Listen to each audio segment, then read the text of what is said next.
Hello दोस्तों, मैंने मेरे लास्ट वीडियो में weight loss and fat loss के बारे में बताया था। वेट लॉस का मतलब ही कैसे भी करके वेइंग स्केल पर सुई को नीचे की ओर लाना। वो चाहे वाटर लॉस करके हो, चाहे अपना कीमती अति कीमती मसल मास को लॉस करते हो। ये तरीका लंबे समय तक के लिए हमारी हेल्थ के लिए ठीक नहीं है। हमें करना है फैट लॉस, वो भी मसल मास को रिटेन रखते हुए एक्स्ट्रा फैट को श्रेड करना है। इस प्रोसेस को हम वेइंग स्केल पर नापने की जगह मेजर टेप पर नापे तो सबसे सही तरीका होता है। चलिए जानते हैं फैट लॉस के गोल्डन पिरामिड के बारे में। ये रहा है वो गोल्डन पिरामिड। इस पिरामिड का फाउंडेशन है कैलोरी डिफिशिएंट। बिना कैलोरी डिफिशिएंट आप वेट लॉस नहीं कर सकते हो। कैलोरी डिफिशिएंट कैसे करें और कितना करें, तो चले जानते हैं इसके बारे में। सबसे पहले आप अपना बीएमआर मालूम करें। बीएमआर का मतलब है बेसल मेटाबॉलिक रेट। वो ऐसी कैलोरी एक्सपेंडिचर है, मीन आप कोई भी एक्टिविटी नहीं कर रहे हो तभी हमारी बॉडी कुछ कैलोरी बर्न करती है। जैसे कि हार्ट बीट के लिए, ब्लड फ्लो, पाचन की क्रिया के लिए, श्वास लेने के लिए, ऐसी कई सारी क्रिया है जिसमें हमारा कैलोरी खर्च होता है और उसका रेट को कहते हैं बीएमआर। तो आप अपना बीएमआर निकाल लीजिए। आजकल की इतनी वॉच आती है, फिटनेस बैंड आ रहे हैं और मैं तो एक इक्वेशन में दे रहा हूँ, इस इक्वेशन के अनुसार भी आप अपना बीएमआर निकाल सकते हैं। सपोज मान लो आपका बीएमआर आया 1600। अब देखिए कि आप कौन सी एक्टिविटी कर रहे हो। आप मार्केटिंग में हो, लेबर हो, सेल्स एग्जीक्यूटिव हो या डेटा प्रोसेसिंग ऑपरेटर हो। हर एक का अलग अलग एक्टिविटी लेवल है। इसके हिसाब से मान लेता हूं कि आपकी कैलोरी दिन भर में बर्न होती है 400 कैलोरी, जो आप एक्टिवली बर्न करते हो आपके काम करते समय या एक्सरसाइज के समय। तो टोटल कैलोरी आपको चाहिए 2000, 1600 प्लस 400, जो आपके बीएमआर के लिए प्लस आपकी एक्टिव कैलोरी के लिए यूज होता है। अब हमें करना है कि कितनी कैलोरी डिफिशिएट करें। तो मैक्सिमम 20 से 25% आप कैलोरी डिफिशिएट कर सकते हो और रफली देखा जाए तो 500 कैलोरी मैक्सिमम आप डिफिशिएट में रह सकते हो। मैं 500 ले लेता हूँ। तो आपको चाहिए थी 2000 कैलोरी, आप चले गए 500 कैलोरी डिफिशिएट के अंदर। तो अब आपको लेनी है 1500 कैलोरी, वही काम वही एक्टिविटी के लिए। पिरामिड का सेकंड स्टेप है प्रोटीन इंटेक। प्रोटीन के ऐसे तो बहुत सारे फायदे हैं, मगर आज मैं आपको वही बता रहा हूँ जो फैट लॉस के लिए प्रोटीन कैसे मददरूप हो सकता है। तो पहले प्रोटीन आपको फील फुल की फीलिंग देता है कि आपका पेट भरा हुआ है और वो आपके हंगर हॉर्मोन्स ग्रेलिन को कंट्रोल करता है। इससे आपको भूख जल्दी नहीं लगती। सेकंड, प्रोटीन का थर्मिक इफेक्ट ज्यादा होता है। उसको पचाने के लिए बॉडी को ज्यादा कैलोरी बर्न करनी पड़ती है compare to other macronutrients. Protein अपने लीन मसल मास को मेंटेन करता है। हाँ, साथ में आपको वेट ट्रेनिंग भी जरूरी है।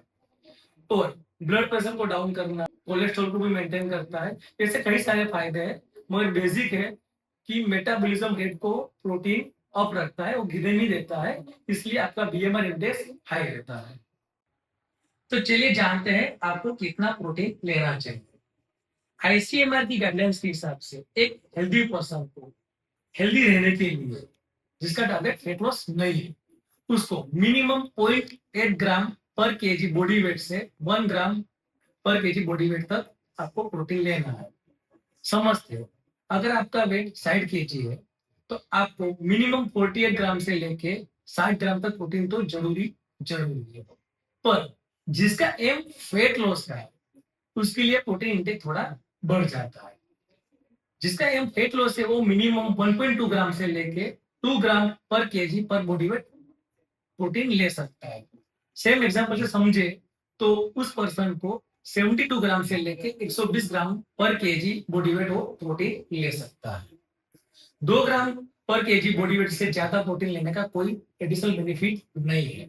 तो मैक्सिमम आप समझिए 2 ग्राम पर केजी बॉडी वेट ही आपका मैक्सिमम लेवल है। बस एक प्रोटीन इंटेक को कंप्लीट करने के चक्कर में एक बात का खास ध्यान रखें कि आपकी टोटल कैलोरी इंटेक न बढ़ जाए। पिरामिड का थर्ड स्टेज है lifting wait, means weight training, musician training या स्ट्रेंथ ट्रेनिंग। ये सारे एक ही नाम है। ऑब्वियसली ये एक्सरसाइज है, मीन्स एक्स्ट्रा कैलोरी बर्न होती है, पर बॉडी एडॉप्शन प्रोसेस के अनुसार हमारी बॉडी को एक मैसेज जाता है कि ये मसल्स हमारे लिए कीमती है, इंपॉर्टेंस है, क्योंकि नेक्स्ट टाइम भी हमें ये वेट उठाना है। इसीलिए मसल मास को बॉडी प्रिजर्व रखती है।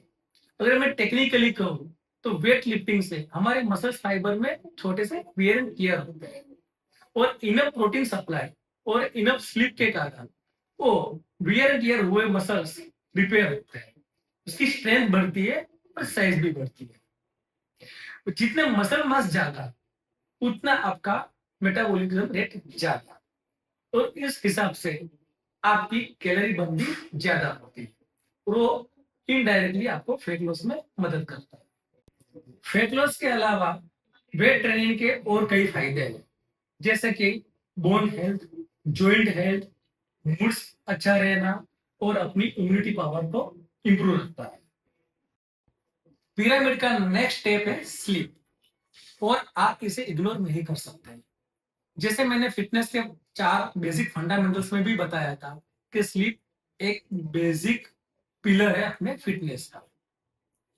अब आप जब वेट ट्रेनिंग कर रहे हो, प्रोटीन इंटेक ले रहे हो, मसल्स में वियर एंड टियर्स हो रहा है, तो उसे हील करने के लिए, उसको ग्रोथ करने के लिए रेस्ट भी उतना ही जरूरी है, और ये सब अपने ड्यूरिंग स्लीप के टाइम पे होता है।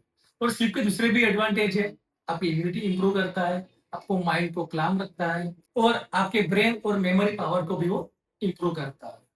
जिसकी स्लीप जनरली इनकम्प्लीट रहती है, उसे ही ज्यादा कोल्ड और कफ के अटैक आते रहते हैं। अब पिरामिड का लास्ट स्टेप है कार्डियो।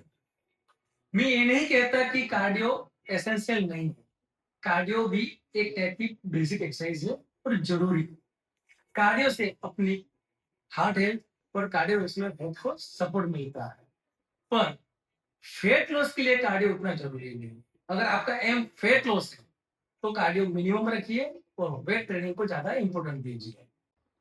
पर हम इन जनरल देखते हैं कि लोग सालों से मेहनत कर रहे हैं, जिम जा रहे हैं या शायद खाना भी कंट्रोल कर रहे हैं, फिर भी उनका वेट लॉस नहीं हो रहा है। सॉरी, फैट लॉस नहीं हो रहा है। वेट लॉस तो शायद होता होगा, मगर थोड़े दिनों के बाद वो अपने वेट पर वापस आ जाते हैं, क्योंकि ये लोग एक गलत पिरामिड का यूज करके, देख लिए आपके गलत पिरामिड।